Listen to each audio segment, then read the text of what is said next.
Bueno, esta es nuestra tercera clase, pero es la segunda clase correspondiente a la unidad 2, que abarca el tema de lo arcaico en un sentido ampliado del término. Lo que vamos a hacer en este pedacito de la clase, que sería la segunda parte de esta unidad, es hablar sobre la presencia de esta categoría estética de lo arcaico en el arte moderno o en el arte contemporáneo. Acá vamos a pensar e introducir una idea nueva que quiero que se queden en la cabeza, que es importante, más allá de los datos, me interesa en este proceso que ustedes se vayan quedando conceptos. Una cosa que pasa en la historia del arte, cada vez que los artistas o grupos de artistas proponen algo nuevo, es que ese conjunto de imágenes que empiezan a formar parte de nuestro mundo nos van a desafiar a pensar en nuevas valoraciones y nuevas categorías estéticas para mirar y para pensar el arte. Esas categorías y esas nuevas definiciones no solo van a servir para entender eso nuevo que nos está apareciendo, sino que sirven para revisar otras expresiones artísticas de los hombres o de las mujeres, de los seres humanos, digamos, a lo largo de la historia, que no eran consideradas artes porque no había herramientas estéticas para mirarlos, ¿no? Este fenómeno tiene mucho que ver con lo arcaico, porque el arte clásico instala lo arcaico como algo que le falta desarrollarse, como algo que no está bien, como algo primitivo, como algo incivilizado. Y el arte moderno, que su principal actitud combativa va a ser contra las categorías del arte clásico, entre las cosas que le van a aportar al mundo, va a ser herramientas estéticas y formales para revisar la apreciación de montones de expresiones de la historia del arte que eran consideradas o arqueológicas o no artísticas porque no respondían a los parámetros técnicos y estéticos del arte clásico, que los vamos a estudiar en la unidad siguiente. Entonces, nosotros vamos a ir mirando, que yo he hecho este ejercicio un poco forzado, pero para que podamos romper y deconstruir las líneas de tiempo y los parámetros colonialistas de los artistas europeos y la metodología de la historia del arte europea. Entonces, este ejercicio nos va a servir para ir deconstruyendo. Si llegamos al final del año y solamente deconstruimos y no aprendimos nada, solamente pudimos hacer el ejercicio de construir,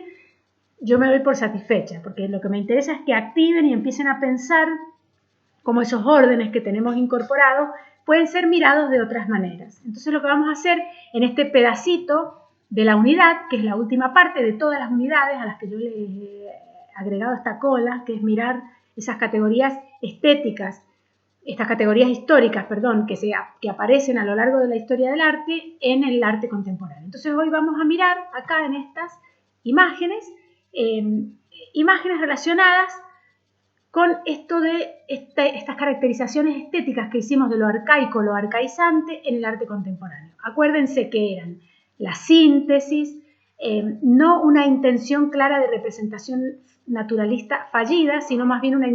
una relación muy clara de la interpretación o la representación de la naturaleza de maneras codificadas, sintéticas, simbólicas, frontales, rústicas, primitivas. Esa es la intencionalidad expresiva, como dice Alois Riegel, de este tipo de expresiones. También quiero que reflexionen que la rusticidad que nosotros asociamos a lo arcaico, en algunos casos tiene que ver con la propia expresión de esas obras y en otros casos tiene que ver con la forma en la que nosotros las hemos descubierto o nos hemos relacionado con ellas. Muchas obras de la antigüedad nosotros las hemos encontrado deterioradas, que han perdido sus pinturas o sus pulimientos. Entonces hay una interpretación de lo rústico, de lo gastado, de lo mal hecho, de lo poroso de la piedra, que tiene que ver no siempre con la intencionalidad expresiva en sus orígenes, sino con la forma en la que nosotros las hemos encontrado y nos hemos relacionado con ellas. Esto pasa cuando uno, al abordar un objeto, lo mira solamente desde un punto de vista estético, desde su apariencia y las significaciones o expresiones de lenguaje visual que nosotros podemos encontrar en esa apariencia, sin pensar en una explicación técnica, religiosa, simbólica, sociológica, histórica, etc. Entonces el artista moderno se nutre de la apariencia de estos objetos y lo usa como un planteamiento expresivo que va a ponerse en diálogo con el arte clásico en una actitud claramente combativa. Entonces va a decir, no, mira, en vez de rescatar esta escultura de tu arte clásico, le va a decir a la historia del arte, voy a rescatar esta que viene de un mundo y que tiene características que no se condicen en nada con esta idea de lo clásico. Así es como irrumpe lo arcaico en el arte contemporáneo. También hay algunas explicaciones sociológicas, históricas, políticas y demás que son interesantes, que vamos a comentarlas rápidamente porque yo no me quiero concentrar en ese enfoque porque si no, no tenemos tiempo y porque además me parece que lo que estamos haciendo en esta materia es encontrar herramientas en este mundo de imágenes y en esta manera de presentar las imágenes que nos sirvan a nosotros en nuestras puestas en escena. Que podamos usar la palabra arcaico o arcaizante para dar una indicación a un director de arte pensando en de qué estamos hablando y justificándolo solo desde el punto de vista de la función expresiva, simbólica, teórica, sociológica o lo que sea, que juega en esa escena. Y no necesariamente que tenga que coincidir con el sentido que tuvo esa imagen en otro momento histórico que pueda haber aparecido. Entonces, en el arte contemporáneo aparece esta idea de las formas no clasicistas, que es como una batalla que libera el arte contemporáneo, y por otro lado aparece una fantasía que viene del romanticismo, de que el hombre primitivo es más puro, es más libre, está menos contaminado por la cultura, hay una reivindicación de la irracionalidad, del juego, del niño, de lo lúdico, de la locura en el mundo del arte moderno, que ya lo vamos a ver, que hace que estas imágenes así primitivas, como los garabatos de los chicos, como las máscaras africanas antiguas, como las culturas que no tuvieron conexión con la cultura europea, sean de mucho interés y sean una fuente de inspiración para los artistas modernos. Yo he elegido muy arbitrariamente imágenes para que ustedes las comparen. Acá tenemos una de la Costa de Marfil, de África, y una de Max Ernst, que es un artista surrealista. Fíjense las similitudes. Son dos mundos totalmente distintos, dos intenciones, dos relaciones con el contexto totalmente distintas que reivindican determinadas apariencias en las imágenes artísticas y que hacen que el arte moderno haya sido una herramienta para poder interpretar estas imágenes no como imágenes primitivas, involucionadas, sino como voluntades expresivas de mundos que no tenían nada que ver con el mundo clásico europeo que se expande por todo el planeta mediante la colonización, que como ustedes sabrán sucede paralelamente al Renacimiento. Entonces el clasicismo y la colonización son dos cosas que suceden, que se expanden de manera conjunta con una herramienta fundamental que fueron los libros, que también aparecen en la misma época, ¿no? El descubrimiento de América, la aparición de la imprenta y la expansión colonizadora de Europa son tres cosas que suceden juntas y que son una herramienta de expansión del clasicismo y de todas las cosas que después tuvieron que ver con el clasicismo, como la organización de la historia del arte, lo que era considerado arte y lo que no, que van a invadir en nuestras cabezas, nuestra forma de estudiar la historia del arte, nuestra forma de valorar el arte, y que no van a permitir que estas miradas se puedan hacer. El arte moderno va a ser también una herramienta interesante para replantear todas estas lecturas en relación con qué es arte y qué no, y con la verdadera intencionalidad expresiva del artista y no la idea de lo involucionado. Yo les he puesto algunas imágenes curiosas, una obra de Paul Klee, que es un artista alemán del expresionismo alemán, primero del Jinete Azul y después fue profesor en la Bauhaus, que es una escuela de arte moderno del siglo XX. Bueno, Paul Klee, su modernidad, digamos, su modernismo, lo sostiene y lo argumenta en estas imágenes primitivas, porque hay una actitud anticlásica y porque el hombre moderno era, entre otras cosas, un hombre liberado de esa carga cultural, también ligada a los reyes, a la iglesia, ¿no? Alguno que sabe un poquito de historia del arte sabrá de qué estoy hablando. Acá tenemos una esculturita de Arizona, de Estados Unidos, también relacionada con una obra de Paul Klee. Seguramente Paul Klee, además de buscar estas imágenes, se habrá nutrido y habrá notado un especial interés en todas estas cosas de la historia que eran objetos arqueológicos hasta ese momento, porque no se los había considerado arte, porque no respondían a los parámetros del arte clásico y porque no habían evolucionado hacia un clasicismo, ¿no? A Paul Klee le interesa eso y lo ve como algo moderno. Fíjense que es lo que más me encantaría que aprendamos en este cursado, cómo la relatividad de estos conceptos y cómo esos anacronismos que a veces nos molestan porque nos desordenan la organización lineal de la historia, que es la más cómoda, nos permiten entender que algo arcaico puede ser algo moderno. y que esas personas que se molestan cuando entran al Museo de Arte Moderno de Nueva York y se encuentran una piedra así sola ahí tirada con una pequeña intervención y dicen ¿qué hace esto acá? Eso hace ahí, ¿no? Mostrarnos cómo el arte moderno repensó las categorías estéticas del arte y estas cosas arcaizantes o arcaístas o arcaicas, como quieran usarlas, son modernas o contemporáneas en muchos casos. Acá tenemos una esculturita de Tanzania y una esculturita de Alberto Giacometti, que es un artista italiano, también del modernismo, que hace estas esculturas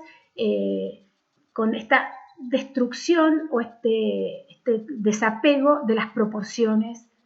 de la figura clásica, mimética, idealista. Esta esculturita alargadita, con unos pies grandes. A Giacometti se lo asocia con el expresionismo. A veces se construye toda una justificación formal, psicológica, histórica, de protesta en relación con estas distorsiones, pero no siempre necesitamos esa herramienta para entender que hay una intencionalidad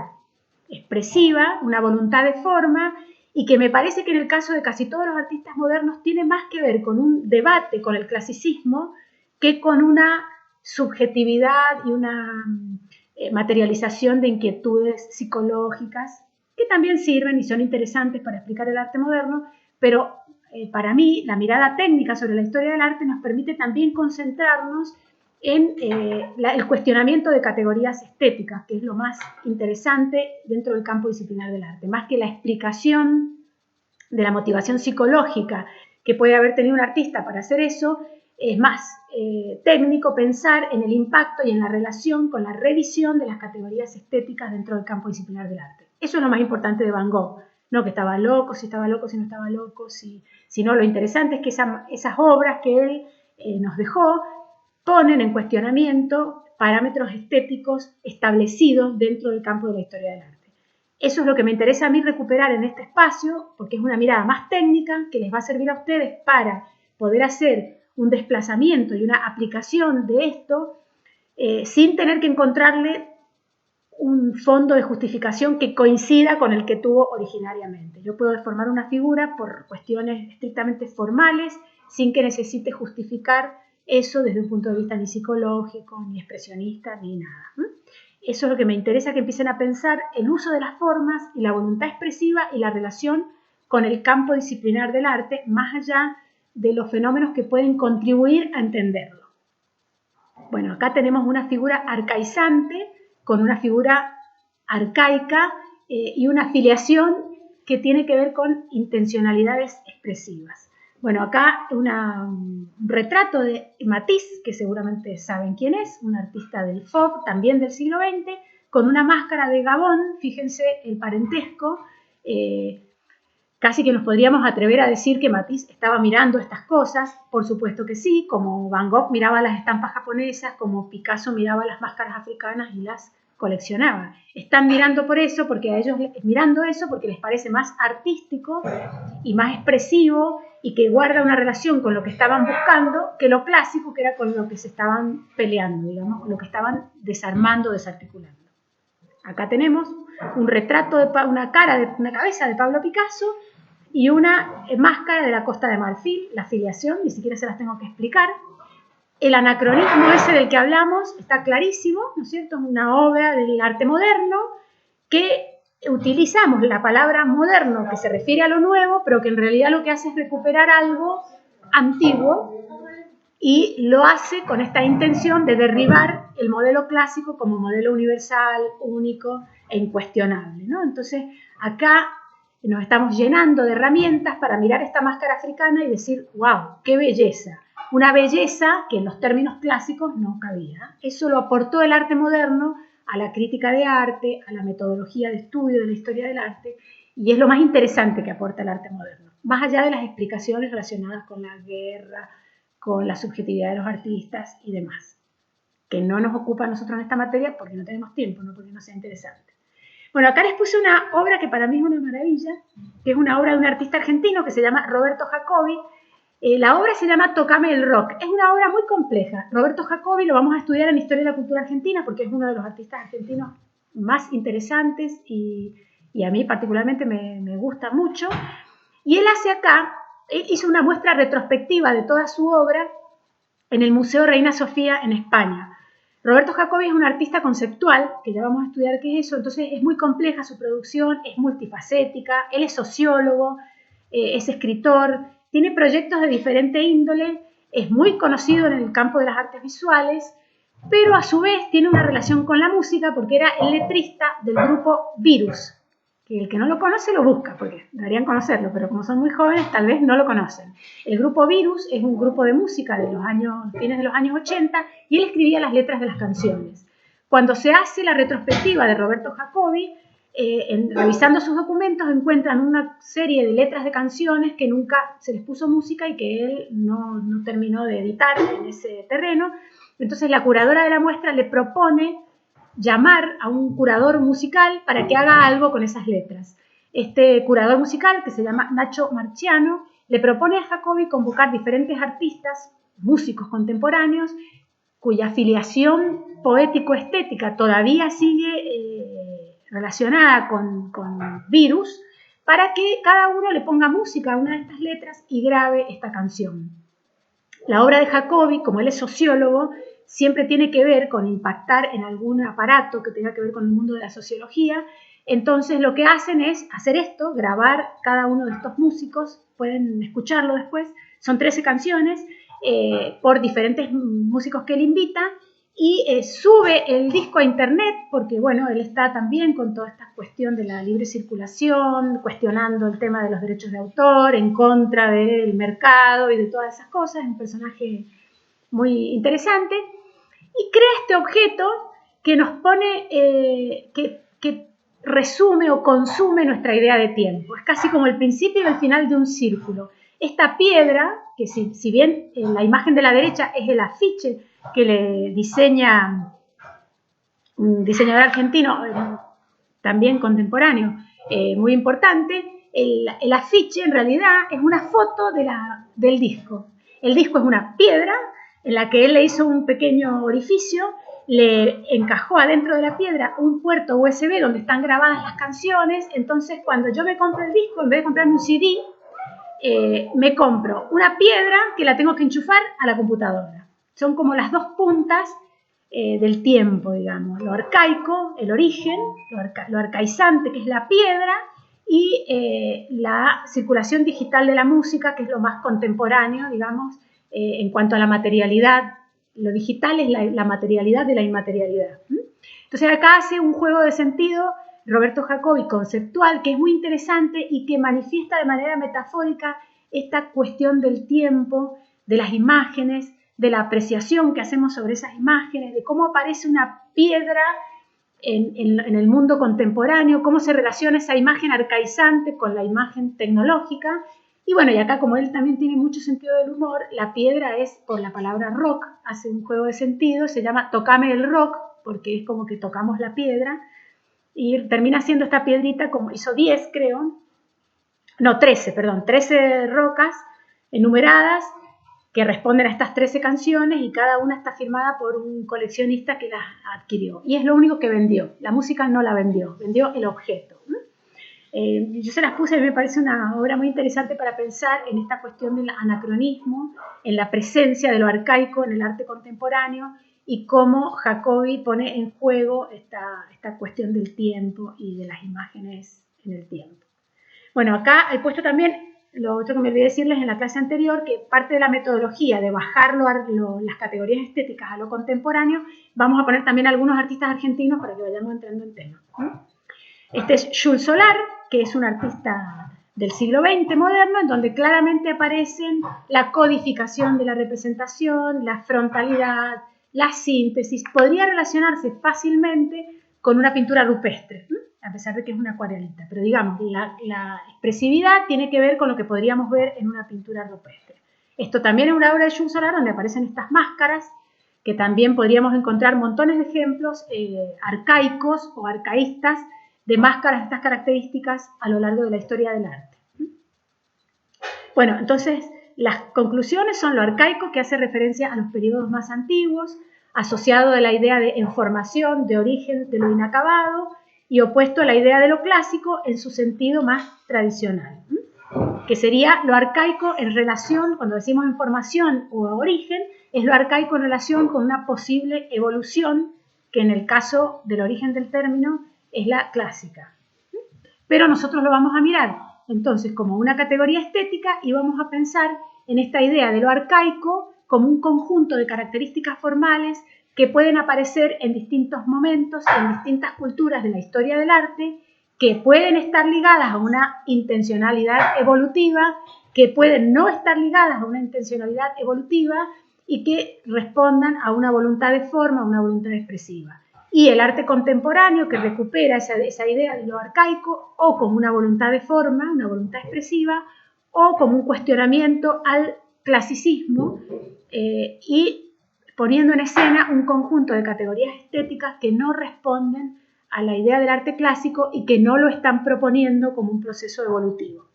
Esa sería un poco la idea de esta primera unidad, que ha involucrado dos clases, es decir, la del miércoles pasado y la de hoy. Yo les voy a subir también el trabajo práctico que corresponde a esta unidad para que ustedes empiecen a trabajar y las próximas clases nos vamos a concentrar en lo clásico y lo vamos a deconstruir como hemos hecho con lo arcaico. Así es que nos vemos la semana que viene.